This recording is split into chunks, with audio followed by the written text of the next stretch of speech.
কেন রাষ্ট্র হিসেবে আসলে এই 54 বছরে দাঁড়ায় নেই। কারণ একটা রাষ্ট্র দাঁড়িয়ে থেকে তার বেশ কিছু প্রতিষ্ঠানের উপরে, সেটা জুডিশিয়ারি, ইলেকশন কমিশন, এরকম প্রতিষ্ঠানগুলো। বিশেষ করে আমরা যেটা জানি যে ধর নির্বাচন কমিশনের আপনার গেজেটে না থাকলে সাধারণত প্রতীক পাওয়া যায় না বা ওইটার মধ্যে থেকে আমরা যদি আগে নির্বাচন কমিশনকে বিতর্কিত করি তাহলে তো আসলে তারা একটা ভালো নির্বাচন করতে পারবে না। নির্বাচন কমিশনের নির্বাচন নিয়ে প্রস্তুতি সম্পর্কে জানতেই মূলত আজকে এখানে এসেছিলাম।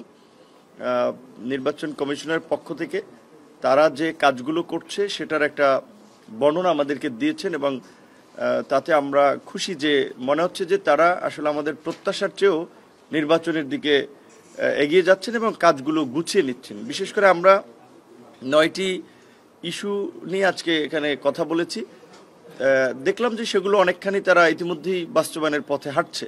যেমন আমরা প্রবাসীদের ভোটের অধিকার নিশ্চিত করার এইবারের নির্বাচনে বলেছি, তারা অলরেডি এই কাজ শুরু করে দিয়েছেন। এবং আমরা নির্বাচনের সময় যেটা দীর্ঘদিন ধরেই অপোজিশন পার্টিগুলোর দাবি ছিল, ইনক্লুডিং বিএনপি, জামাত, বিশেষ করে লাস্ট রেজিমের সময়ও, যে ইলেকশনের প্রতিটি কেন্দ্রে সিসিটিভির ব্যবস্থা করা। তো যদিও নির্বাচন কমিশন বলেছে এটা খুব ব্যয়বহুল, কিন্তু আমার মনে হয় যে ব্যয়বহুল হলেও এটা করতে হবে। আবার তারা এটা আশ্বস্ত করেছে যে যে সমস্ত স্কুল কিংবা বিভিন্ন প্রতিষ্ঠানে সেন্টারগুলো থাকে, এখনকার দেখা যায় ব্যবস্থায় অনেক জায়গায় ক্যামেরা থাকে, প্লাস তারা সেটি নিয়ে ভাবছে।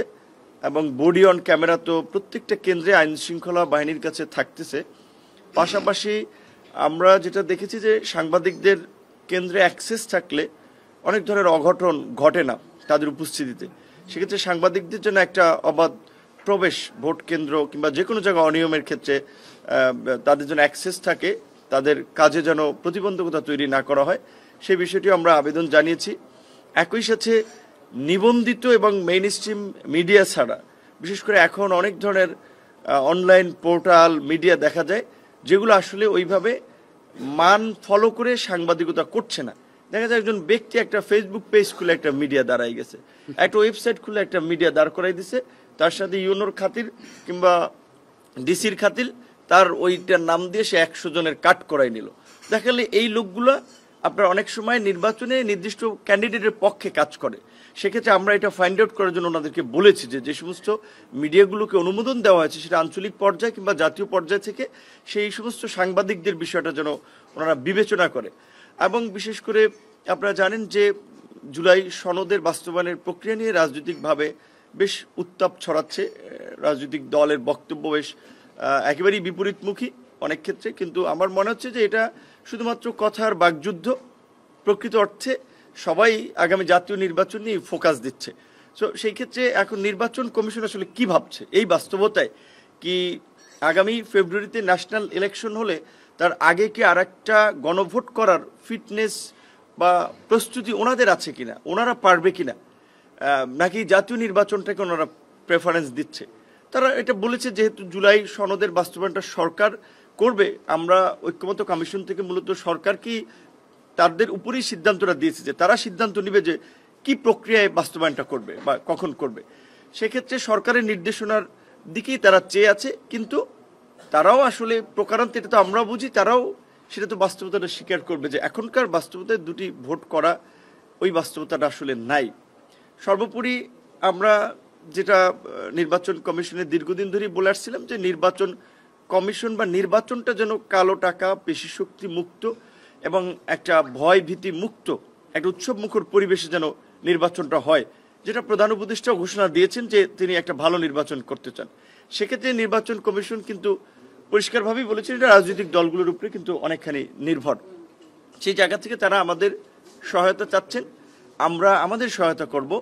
এবং একই সাথে বিশেষ করে আমরা যেটা জানি যে ধর নির্বাচন কমিশনের আপনার গেজেটে না থাকলে সাধারণত প্রতীক পাওয়া যায় না বা ওইটার মধ্যে থেকে নিতে হয়। যেমন আমরা যে মার্কাটা নিয়েছি, আমাদের দলের মার্কার ট্রাক, এটি কিন্তু আমরা আসলে চয়েস করে দেই নেই, এইটা আমাদের ওই মার্কার ইয়ে থেকে সিলেকশন করা হয়েছে। সুতরাং সেই ক্ষেত্রে আমাদের অন্যান্য রাজনৈতিক দলগুলোরও উচিত হবে না যে কোনো একটা নিজেদের স্বার্থ সংশ্লিষ্ট ইস্যু নিয়ে বা স্বার্থ নিয়ে আসলে নির্বাচন কমিশনকে বিতর্কিত করা। কারণ এই নির্বাচন কমিশন কিন্তু ফ্যাসিবাদের পতনের পরে বর্তমান অংশীজনদের সাথে আলাপ আলোচনা সাপেক্ষেই গঠন করা হয়েছে। এবং তারা এখন পর্যন্ত ন্যাশনাল কিংবা লোকাল কোনো ইলেকশন হোল্ড করে নাই। সুতরাং তাদের অনিয়ম, স্বজনপ্রীতি এগুলো তো আমরা দেখি নাই। এখন আমরা যদি আগে নির্বাচন কমিশনকে বিতর্কিত করি তাহলে তো আসলে তারা একটা ভালো নির্বাচন করতে পারবে না। এবং আমরাও তাদেরকে এটা বলেছি যে যে কোনো সিদ্ধান্ত গ্রহণের ক্ষেত্রে বাংলাদেশের এই ঐতিহাসিক পরিবর্তনের সন্ধিক্ষণে দাঁড়িয়ে তারা যেন মেরুদণ্ড সোজা করে সিদ্ধান্ত নেন। আমরা যেটা চাই যে বাংলাদেশ কেন রাষ্ট্র হিসেবে আসলে এই 54 বছরে দাঁড়ায় নেই, কারণ একটা রাষ্ট্র দাঁড়িয়ে থেকে তার বেশ কিছু প্রতিষ্ঠানের উপরে, সেটা জুডিশিয়ারি, ইলেকশন কমিশন, এরকম প্রতিষ্ঠানগুলো তো আমাদের এইখানে কিন্তু সেটা ওইভাবে গড়ে ওঠে নাই।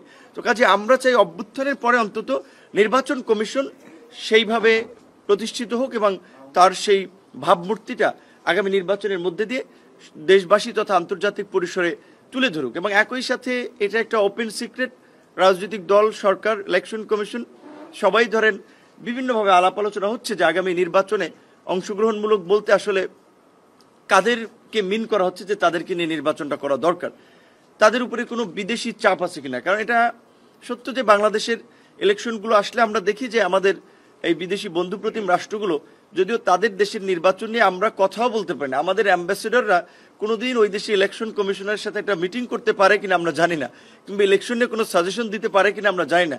কিন্তু আমাদের ইলেকশন নিয়ে অনেক ধরনের প্রস্তাবনা দেয়, এখানে অংশগ্রহণমূলক হতে হবে, অমুককে নিতে হবে, তমুককে নিতে হবে।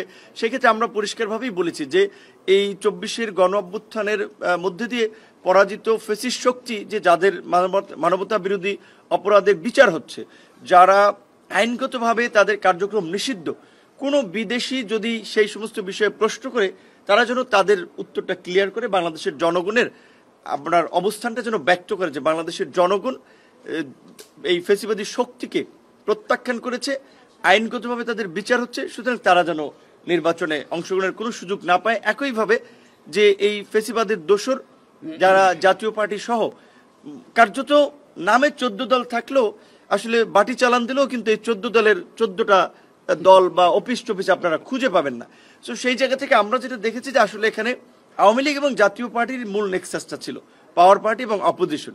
সেই জায়গাতে আমরা জাতীয় পার্টির বিষয়ে আমরা বলেছি যে নির্বাচনে যাতে অংশগ্রহণ করার সুযোগ না পায় এবং তাদের বিরুদ্ধে ব্যবস্থা নেওয়া হয়। নির্বাচন কমিশন পরিষ্কারভাবে বলেছে যে তারা আসলে কোনো রাজনৈতিক দলের কার্যক্রম নিষিদ্ধ করতে পারে না, এটা সিদ্ধান্ত দিতে হবে সরকারকে অথবা আদালতকে।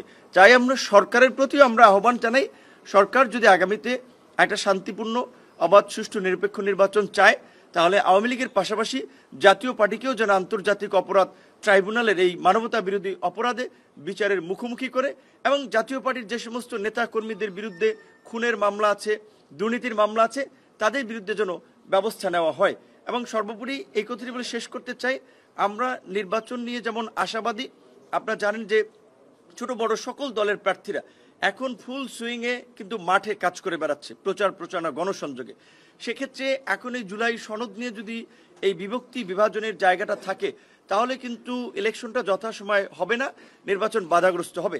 আর নির্বাচন যদি বিলম্বিত হয় তাহলে কিন্তু রাজনৈতিক দল, নির্বাচন কমিশন, সরকার এবং সর্বোপরি দেশ একটা চরম বিপদের সম্মুখীন হবে, বিপর্যয়ের সম্মুখীন হবে। সেই জায়গা থেকে আমরা নির্বাচন কমিশনকেও বলেছি নির্বাচনের 1 মাস আগে নির্বাচন নিয়ে কোনো অনিশ্চয়তা তৈরি হলে সেই ক্ষেত্রে তাদের একটা ভূমিকা নেওয়ার সুযোগ আছে। কাজেই তারা যেন সরকার প্রধানের সাথেও সে বিষয়ে আলাপ আলোচনা করে তাদের নির্বাচনী কাজগুলো এগিয়ে নেন, পার্টিগুলোর সাথে যেন ডায়লগ শুরু করেন। এবং তারা বলেছেন নিবন্ধন প্রক্রিয়াটা খুব অল্প সময়ের মধ্যে শেষ হলেই তারা পার্টিগুলোর সাথে আনুষ্ঠানিকভাবে ডায়লগ প্রক্রিয়া শেষ করবে। এবং সরকারকে আমরা বলতে চাই এখন আমরা নির্বাচনের দিকে হাঁটতে চাই, আর ডানে বামে নয়, এখন সোজা নির্বাচনের দিকে আমাদেরকে হাঁটতে হবে। এবং ওই নির্বাচনের ভোটের মাঠে জুলাই সনদ, জাতীয় নির্বাচন, সব বিষয় আসলে ফয়সালা হবে। ধন্যবাদ।